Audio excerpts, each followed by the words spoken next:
With key departures in players like Dakota Joshua and JT Miller, this just proves a breakout is imminent. With one key Canucks prospect in Aatu Raty, and this hinges on the Vancouver Canucks' success heading into next season. We're going to break down everything you need to know on Aatu Raty, how this hinges on his production, and exactly the key components on why his game is a big game changer for the Vancouver Canucks. We're going to break down all this, plus multiple signings with the Abbotsford Canucks later on this episode. Before we get into that, if you're part of the 66.3% watching this and you haven't hit that sub button yet, make sure to go down and hit it. It helps us out a ton, and in return, we'll give you updates like this, prospect updates, rumors, reports, even game recaps once we get into the season, and you're not going to want to miss any of that, so go down and hit that free subscribe button. It's such appreciated. But with that, let's just hop straight into the first topic today, where we do know the Vancouver Canucks are actively looking for help down the middle. We've covered this a million times,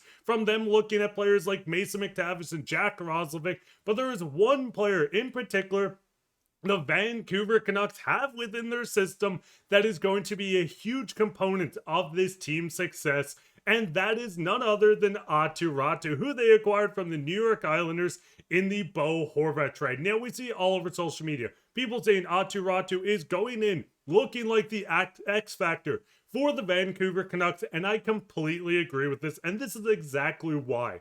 Now, looking at his production, he has got better year after year. Yes, there's a bit of flaws to Aatu Raty's game when you're getting into skating, which he has been working on and needs to continue working on. There's an aspect of the penalty kill that he helps out a bunch, but going into Aatu Raty, seeing his dominance with the Abbotsford Canucks, putting up 40 points in 43 games, only playing 6 in the AHL playoffs, putting up 3 points, having 11 points over 33 games with the Canucks, which is really good when you start to look at ice time, which we will touch on very soon. But Aatu Raty, only 22 years old, is going to be a key part of this Canucks team, not only next season, but for the years to come. Once regarded as one of the top prospects in the NHL, and I shouldn't say top 3 or anything, but one of the best prospects in systems when he was with New York, he continues to show and show doubters why he's going to have a breakout year. Now, going farther in, we know with this team, they're going to need help down the middle.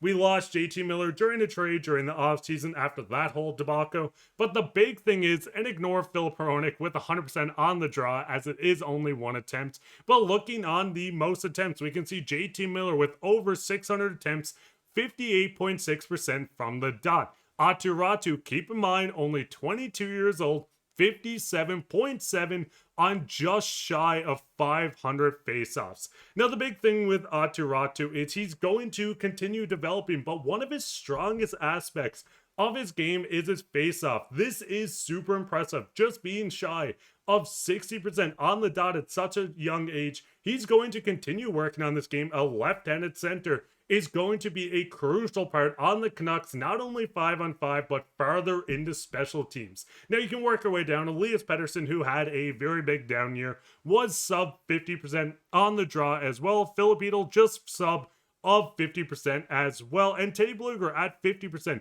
who's going to also play a really big role in this penalty kill unit coming through. But the face-off percentage is something that's going to really help with the Canucks in this system. Now, going further in, he was very darn impressive with the Canucks in limited ice time when going into lines. Expected goals for per 36. When we seen Sherwood, Raty, and Joshua playing together, that was second on the team in expected goals for during a 60-minute sample size per game, showing the productivity of Raty playing between a goal scorer who had a breakout year in Sherwood. This is where I think we could see Raty step in and have the breakout that we've seen from Kiefer Sherwood.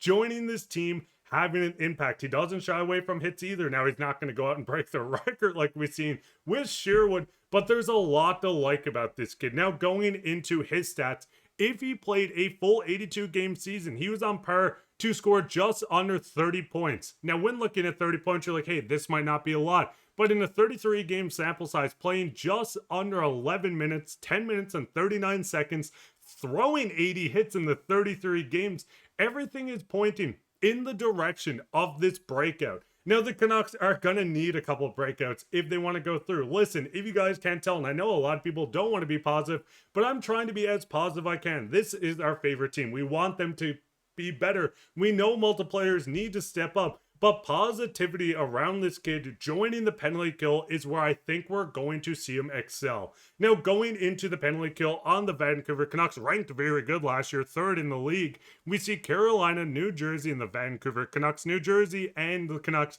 were tied for second, so you could say they were 2A or 2B, whatever you want to look at. But the Canucks had a very good penalty kill last year. This was a huge part of their game and a huge contribution, wow, that's not even a word, from Derek Forbort as well. This Canucks team is going to need someone to step up in the center position. As I said, we know they're looking for their second line center. Am I going to sit here and tell you that Aatu Raty is going to step in and be the second line center this upcoming season? Be good, and I would love to see it.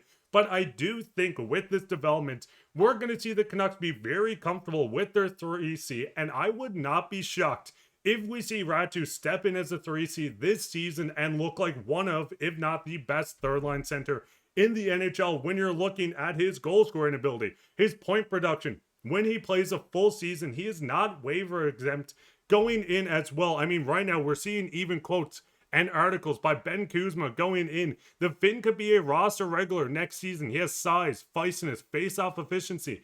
Isn't waiver exempt next season and landed the 2-year extension last month when we seen him sign to a 2-year deal, $775K, an absolute steal of the deal, by the way, from Patrik Allvin.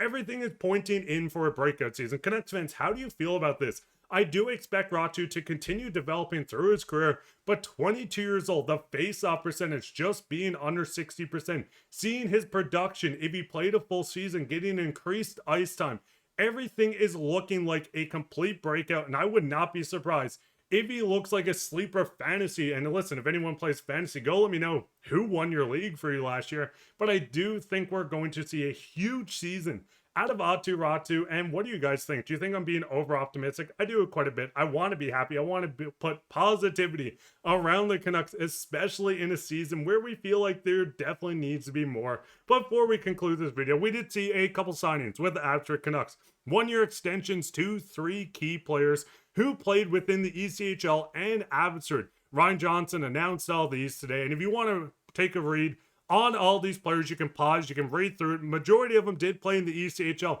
but having very productive campaigns during it, first season, second years, third years. The future of this team continues to look brighter. It can't go much down from what we've seen last season. So Canucks fans, what is your thoughts on this team? How many points do you think we see Aatu Raty put up? How many points do you think Elias Pettersson? Listen, I know that's a touchy subject, but I'm a truther on him. I'm going to continue standing with him. And we've seen the reports that he's already training in Vancouver once again. We've seen the pictures of him wakeboarding. He's having a fun offseason. How many points do you think? Do you think the Canucks make the postseason? Let us know all this down below. And if you want us to cover a certain prospect, this could be someone like Sora Minio. Let us know down below. While you're down there, leave a like, subscribe, share this with your friends. We'll be back with more episodes, so keep your eye for that, Canucks fans. But I've been your host, Mark. Bye, and take care.